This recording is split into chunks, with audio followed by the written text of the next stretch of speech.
மலரும் மதியும் 2 பேரும் சேர்ந்து வாக்கிங் போகிறாங்க. மலருக்கு வந்து இந்த தைரியத்தை கொடுத்தது யாருன்னு கேட்டிங்கன்னா மதி தான்.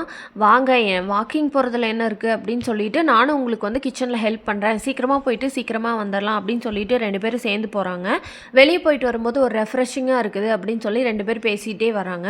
அதுக்கு மலர் மதிக்கிட்ட என்ன சொல்கிறாங்கன்னா, நீ வேற மதி, இப்போ நம்ம வீட்டுக்கு போனோன்னே அத்தை என்னென்ன சொல்லுவாங்க தெரியுமா, நீ இல்லாமல் இங்கே ஒரு வேலையுமே நடக்கலை, எல்லா வேலையும் நானே செய்கிற மாதிரி இருக்குது, எனக்கு இங்கே இருக்கிற எந்த பொருளுமே தெரியல, இன்றைக்கி துணி கடைக்காரங்க வந்தாங்க, பக்கத்து வீட்டுக்காரங்க வந்தாங்க, அப்படி இப்படின்னு 1008 சொல்லுவாங்க, ஆனால் அதில் ஒரு பிரயோஜனமே இருக்காது அப்படின்னு சொல்லிட்டு மலர் வந்து மதிக்கிட்ட சொல்கிறாங்க.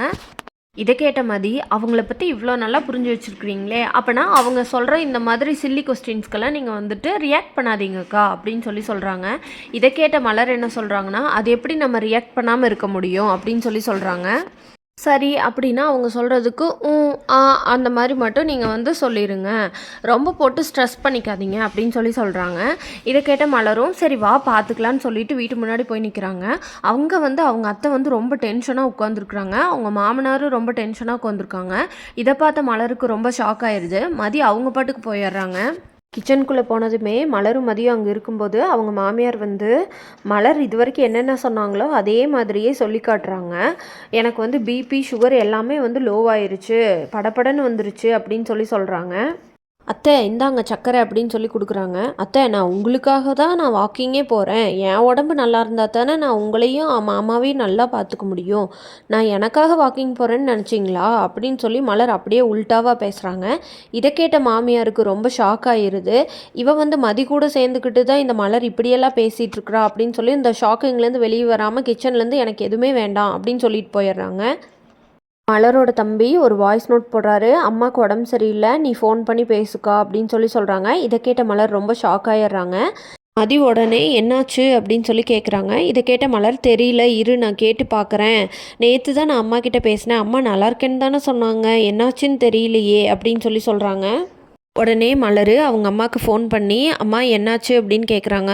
அவங்க அம்மா சொல்கிறாங்க, எனக்கு வந்து முதுகு வலி, நான் வந்து உங்ககிட்ட சொன்னால் உன்னால் வந்து பார்க்கவும் முடியாது, நீ வந்து ரொம்ப கவலைப்பட்டுட்ருப்ப, அதனால தான் வந்து நான் வந்து சொல்லலை அப்படின்னு சொல்கிறாங்க. ஹாஸ்பிட்டல் போயிட்டு வந்துட்டேன், நீ ஒன்றும் கவலைப்படாத, எனக்கு ஒன்றும் ஆகாது அப்படின்னு அவங்க அம்மா வந்து மலர்கிட்ட சொல்கிறாங்க. இருந்தாலும் மலருக்கு வந்து மனசு கேட்கல. உடனே பாக்கியராஜுக்கு ஃபோன் பண்ணுறாங்க. பாக்கியராஜ் உடனே பதட்டமாகி ஐயோ அத்தைக்கு என்னாச்சு அப்படின்னு கேட்குறாங்க. இதை கேட்ட மலர் எனக்கும் தெரியல, பார்த்துட்டு வந்துடலாமான்னு கேட்குறாங்க. பாக்கியராஜ் உடனே சரி ஓகே ஈவினிங் நான் நேரமே வந்துடுறேன், போய் பார்த்துட்டு வந்துடலாம் அப்படின்னு சொல்கிறாங்க. இதை கேட்ட மலர் அத்தைக்கிட்டேயும் மாமாக்கிட்டேயும் என்ன சொல்கிறதுன்னு சொல்கிறாங்க. அதுக்கு பாக்கியராஜ் என்ன சொல்கிறாருன்னா, சரி ஈவினிங் வந்து ஆஃபீஸில் ஒரு ஃபங்க்ஷன் இருக்குது, அதுக்கு வந்து கப்பலாக வர சொல்லியிருக்காங்கன்னு சொல்லிட்டு போகலாம் அப்படின்னு சொல்கிறாங்க. ஈவினிங்காக பாக்கியராஜோட அப்பாவும் அம்மாவும் என்ன இன்னும் பாக்கியராஜை காணோன்னு கேட்குறாங்க. இருங்கத்தை நான் ஃபோன் பண்ணி பார்க்குறேன், காலையில் மாமாவுக்கு டெஸ்ட் ரிப்போர்ட்ஸ் கொடுத்துருந்தோம்ல, அந்த ரிப்போர்ட்ஸை வாங்கிட்டு வரேன்னு சொன்னார், அதனால இது லேட் ஆகுமோ என்னமோ அப்படின்னு சொல்கிறாங்க மலர். இதை கேட்ட அவங்க அத்தை சரி போய் பாக்கியராஜுக்கு ஃபோன் பண்ணு அப்படின்னு சொல்கிறாங்க. மலர் ஃபோனை எடுத்து ஃபோன் பண்ண போகும்போதே பாக்கியராஜ் வீட்டுக்கு வந்துடுறாரு. வந்தோடனே ரிப்போர்ட்டை கொடு ஃபஸ்ட்டு அப்படின்னு சொல்லிட்டு அவங்க அப்பா ரிப்போர்ட்டை வாங்கி பார்க்குறாரு. ரிப்போர்ட்டை பார்த்தோன்னே அவங்க அப்பா ரொம்ப ஷாக் ஆகிடுறாரு. என்ன பாக்கியராஜ், சுகரும் கொலஸ்ட்ராலும் இவ்வளோ அதிகமாக இருக்குது அப்படின்னு சொல்கிறாங்க. இல்லைப்பா நான் டாக்டர்கிட்ட ஆல்ரெடி கேட்டுட்டேன், போன மாதத்தை விட இந்த மாதம் கொஞ்சம் தான் கூடி இருக்குது, அதனால் எந்த பிரச்சனையும் இல்லை அப்படின்னு பாக்கியராஜ் சொல்கிறாங்க. இதை கேட்காத அவங்க அப்பாவும் அம்மாவும் இல்லை எனக்கு படப்படன்னு வருது, உடனே கிளம்பி நம்ம ஹாஸ்பிட்டல் போகணும்னு சொல்கிறாங்க. நாளைக்கு போய்க்கலாம் அப்படின்னு பாக்கியராஜ் சொன்னதுக்கு, நாளைக்குள்ளே எனக்கு ஏதாவது ஆயிடுச்சுன்னா என்ன பண்ணுறது அப்படின்னு சொல்லிட்டு இப்போயே கிளம்புன்னு சொல்கிறாங்க. இதையெல்லாம் கேட்டுட்ருக்கிற மலர் கம்முன்னு அமைதியாகி அம்மாவை பார்க்க போக முடியாதுன்னு சோகத்தில் மூழ்கிடுறாங்க. இவங்களுக்கு மதி ஒரு ஐடியா கொடுக்குறாங்க. நீ இவங்க ஹாஸ்பிட்டல் போயிட்டு வரக்குள்ளே நீங்கள் போய் உங்கள் அம்மாவை பார்த்துட்டு வந்துடுங்க அப்படின்னு சொல்கிறாங்க. அதுக்கு மலர் வந்து திருன்னு முழிக்கிறாங்க. இதை கேட்ட மதி ஏன் உங்களால் தனியாக போக முடியாதான்னு கேட்குறாங்க. இல்லை தனியாக போயிடுவேன், ஆனால் வீட்டில் தெரிஞ்சால் பிரச்சனை ஆகுமேங்கிறாங்க. அதெல்லாம் நான் பார்த்துக்கிறேன்னு சொல்கிறாங்க. நைட்டு டின்னர் செய்யணுமே அப்படின்னு கேட்குறாங்க. அதையும் நான் பார்த்துக்கிறேன், நீங்கள் போய் உங்கள் அம்மாவை பார்த்துட்டு வாங்க அப்படின்னு மலருக்கு ஆட்டோ புக் பண்ணி கொடுக்குறாங்க. வீட்டில் இருக்கவங்க ஹாஸ்பிட்டல் போக, மலர் அவங்க அம்மாவை பார்க்க போக, மதி வீட்டில் இருக்கவங்க எல்லாத்துக்கும் வந்து நைட்டு டின்னர் ரெடி பண்ணிகிட்ருக்குறா. மதிக்கு சுரேஷோட தங்கச்சி ஸ்ருதியும் ஹெல்ப் பண்ணுறாங்க கிச்சனில். மலர் அவங்க அம்மாவை பார்த்துட்டு அவங்களோட தம்பிக்கிட்ட அம்மாவை பார்த்துக்கோ கார்த்தி அப்படின்னு சொல்லிட்டு அங்கேருந்து கிளம்புறாங்க. அங்கேருந்து கிளம்பும்போது லேட் ஆயிடுச்சோ அப்படின்னு சொல்லிட்டு அவசர அவசரமாக கிளம்பி வராங்க. இதுக்கு நடுவில் மலர் மதிக்கு ஃபோன் பண்ணி அத்தை மாமா வீட்டுக்கு வந்துட்டாங்களா, எனக்கு பயமாக இருக்குது, நான் வரக்கு எப்படி இருந்தாலும் ½ ஆகும்னு சொல்கிறாங்க.